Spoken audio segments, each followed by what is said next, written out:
Il faut étudier chaque service, comment limiter la possibilité de la propagation de ce virus en limitant les interactions entre les personnes à risque et entre les personnes elles-mêmes.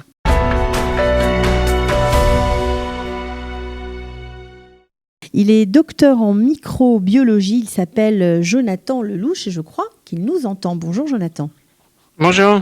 On est ravis de vous retrouver parce que nous avons beaucoup de questions, notamment lorsqu'on voit les allègements, on est pratiquement revenu à la normale, si ce n'est toutes les activités culturelles, etc. Et justement, par rapport à la réouverture des restaurants, des cinémas, des musées, où il y a énormément de monde donc qui va circuler, qui va être mis en contact, on voudrait savoir comment, d'après vous, le ministère de la Santé décide de ces allègements.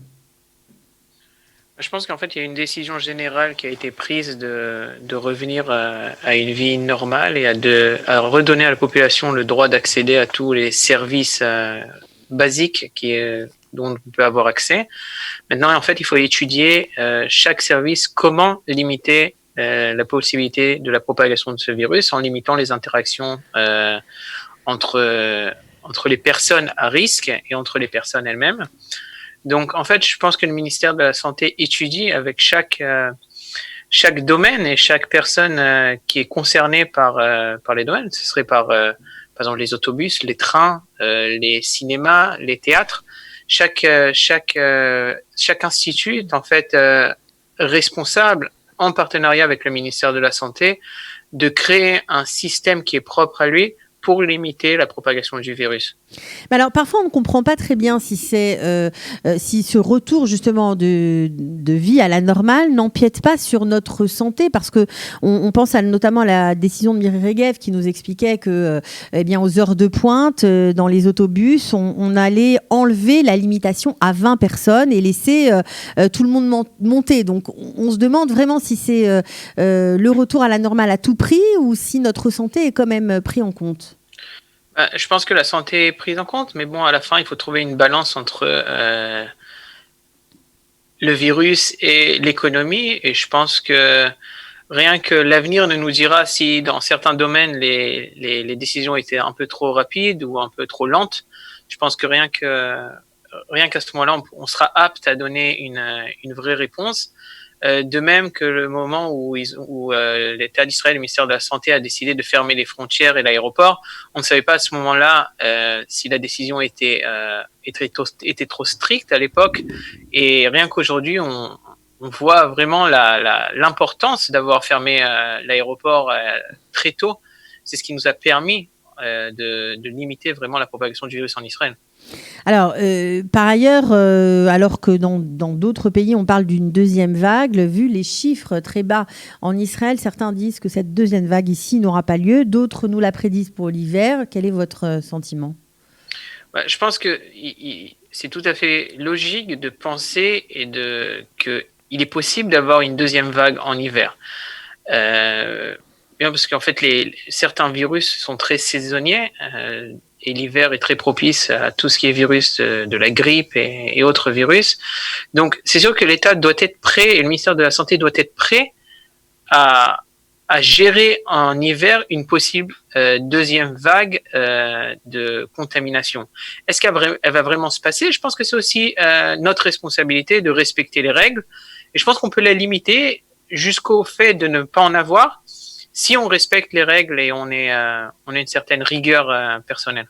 Donc, il faut répéter aux gens vraiment de continuer à porter leur masque, parce qu'on voit de plus en plus de gens qui mettent le masque, mais sur le menton, plutôt par la peur du gendarme que pour le désir de se protéger. Non, tout à fait. Je pense qu'il faut que les gens comprennent que le port du masque, c'est vraiment l'outil le plus efficace aujourd'hui pour éviter la transmission.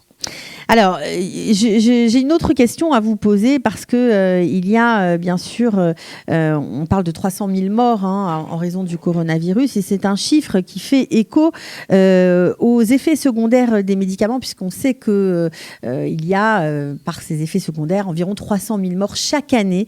Donc, on se demande si Israël ne va peut-être pas, vu les moyens investis pour éviter les morts du coronavirus, donc Donc on parle bien sûr en Israël de beaucoup moins de morts, mais est-ce que Israël va s'investir dans la pharmacovigilance ou pas du tout?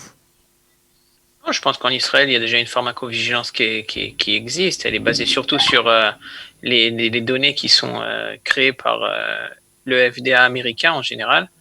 Mais je ne pense pas que la pharmacovigilance va spécialement changer à cause du coronavirus. Je ne pense pas. Vous ne pensez pas que ça va impliquer d'autres domaines? Est-ce que peut-être que avec le coronavirus, on va aller plutôt vers de la télémédecine? Je pense que